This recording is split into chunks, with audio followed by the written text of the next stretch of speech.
اعوذ باللہ من الشیطان اللعین الرجیم بسم اللہ الرحمن الرحیم ان اللہ وملائکتہ یصلون علی النبی یا ایہا الذین آمنوا صلوا علیہ وسلموا تسلیما اللہم صل علی محمد وآل محمد۔ قرآن کریم کی سورت فلق کی آیات 1 تا 5 کا ترجمہ ہے۔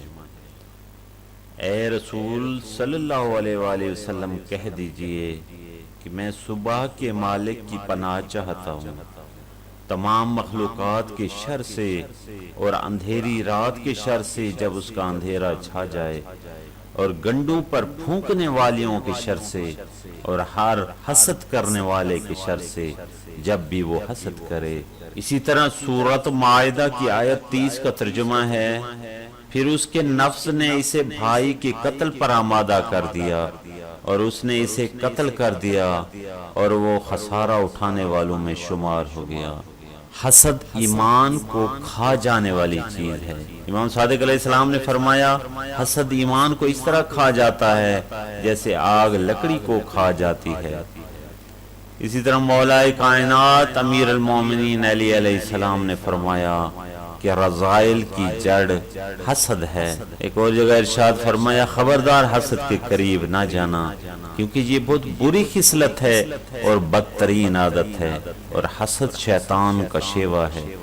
حسد جلن، کسی کا زوال چاہنا، کسی کے بارے میں برا سوچنا اور کسی کے بارے میں بغض و عداوت رکھنا، یہی حسد کہلاتا ہے۔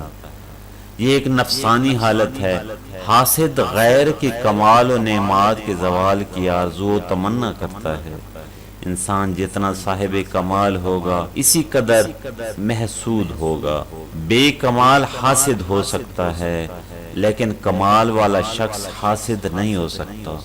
اسی وجہ سے امام محمد باقر علیہ السلام نے فرمایا، واقعی محسود ہم اہل بیت علیہ السلام میں۔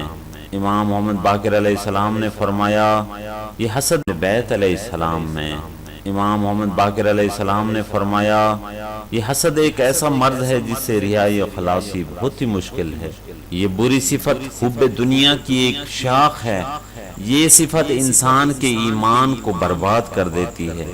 ہمیشہ دوسروں کے مال و ثروت اور کمالات پر نگاہ رکھنا اور ہمیشہ ان کے زوال کے بارے میں سوچنا اور اپنے لیے مال و دولت جمع کرنے کی فکر میں لگے رہنا، یہی حسد اور دین کی آفت بھی ہے۔ دل کی بیماری بھی یہی ہے۔ حسد نیکیوں اور حسنات کو ایسے کھا جاتا ہے جیسے آگ لکڑی کو کھا جاتی ہے۔ کریم اللہ سے دعا کرنی چاہیے کہ ہمیں ہر قسم کے حسد سے محفوظ رکھے۔ حضرت عیسیٰ علیہ السلام کے دور کا واقعہ ہے۔ حضرت عیسیٰ علیہ السلام اپنے زمانے میں شہروں کی سیر کیا کرتے تھے۔ ایک بار وہ سیر کے لیے چلے تو ان کے حواریوں میں سے ایک حواری ان کے ساتھ چلا۔ یہ اکثر حضرت عیسیٰ علیہ السلام کے ساتھ رہا کرتا تھا۔ جب حضرت عیسیٰ دریا کے کنارے پہنچے تو خدا کی ذات پہ پورا یقین رکھتے ہوئے بسم اللہ پڑھی اور پانی پر چلنے لگے۔ حواری نے جب یہ دیکھا تو اس نے بھی پورے یقین کے ساتھ بسم اللہ پڑھی اور پانی پر چل کر حضرت عیسیٰ علیہ السلام سے جا ملا۔ اب اس کے دل میں غرور نے جگہ بنائی اور کہنے لگا، جس طرح حضرت عیسیٰ روح اللہ پانی پر چلتے ہیں میں بھی چلتا ہوں، لہذا ان کو مجھ پر کیا فضیلت ہے۔ یہ خیال آتے ہی وہ پانی میں ڈوبنے لگا۔ بس حضرت عیسیٰ علیہ السلام سے فریاد کی تو آپ علیہ السلام نے اس کو ڈوبنے سے بچا لیا اور فرمایا، تو نے کیا کہا؟ اس نے کہا، میرے دل میں یہ سوچ پیدا ہوئی کہ جس طرح حضرت عیسیٰ علیہ السلام پانی پر چلتے ہیں میں بھی چلتا ہوں اور اس میں اور مجھ میں کوئی فرق نہیں ہے۔ اس طرح غرور میرے اندر داخل ہوا۔ حضرت عیسیٰ علیہ السلام نے فرمایا، تو نے اپنے دل میں وہ سوچا جس کا تو اہل نہ تھا، اس لیے خدا تجھ سے نہ خوش ہوا، اب تو اللہ سے توبہ کرو۔ چنانچہ اس نے اللہ سے توبہ کی اور اللہ کریم نے اس کی توبہ قبول فرمائی اور اس کو وہی درجہ دے دیا گیا۔ اسی طرح متوکل عباسی کا قاضی ابو لیلہ خلافت کے تمام قانونی امور کو جو کہ اسلامی کہلاتے تھے انجام دیا کرتا تھا۔ ایک دن یہ چیف اپنے دکاندار پڑوسی دوست زرکا کے گھر آیا تو خاصا پریشان تھا۔ زرکا نے پوچھا، چیف صاحب آج آپ اتنے پریشان کیوں ہیں؟ تو قاضی صاحب نے کہا کیا تم سن سکو گے کہ آج خلیفہ کے دربار میں مجھ پر کتنی بڑی مصیبت ٹوٹی ہے۔ ایک چور کو لایا گیا، اس کا جرم ثابت ہو چکا تھا اور اب حد جاری کرنے کا معاملہ تھا۔ مجھ سے خلیفہ نے پوچھا اس کا ہاتھ کہاں سے کاٹا جائے؟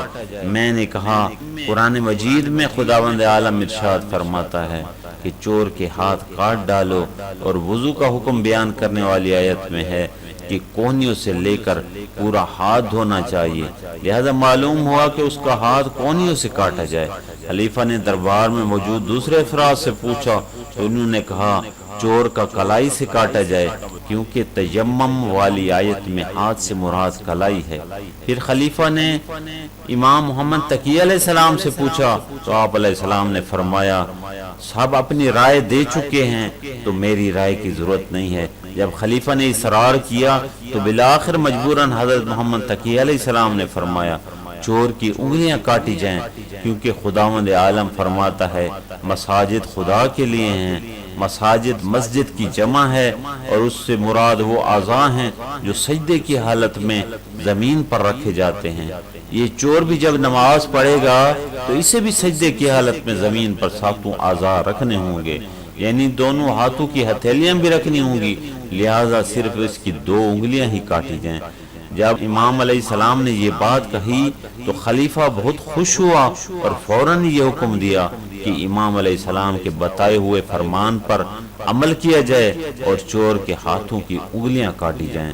تو اے زرکا، تم خود اندازہ کر سکتے ہو اس وقت میری کیا حالت ہوئی ہوگی جب ایک 25 سال کے نوجوان کو مجھ پر فضیلت اور منزلت دی گئی۔ ظاہر ہے اسی وجہ سے سخت پریشان ہوں۔ اب جب تک میں انتقام نہیں لے لیتا میں چین سے نہیں بیٹھوں گا، حالانکہ میں جانتا ہوں جو شخص بھی اس نوجوان کے قتل میں شریک ہوگا وہ آتشی جہنم میں ڈال دیا جائے گا، لیکن پھر بھی جب تک اس کو میں قتل نہیں کر دوں گا میں اسے نہیں چھوڑوں گا۔ زرکا کہتے ہیں کہ میں نے اسے نصیحت کی لیکن اس نے قبول کرنے سے انکار کر دیا۔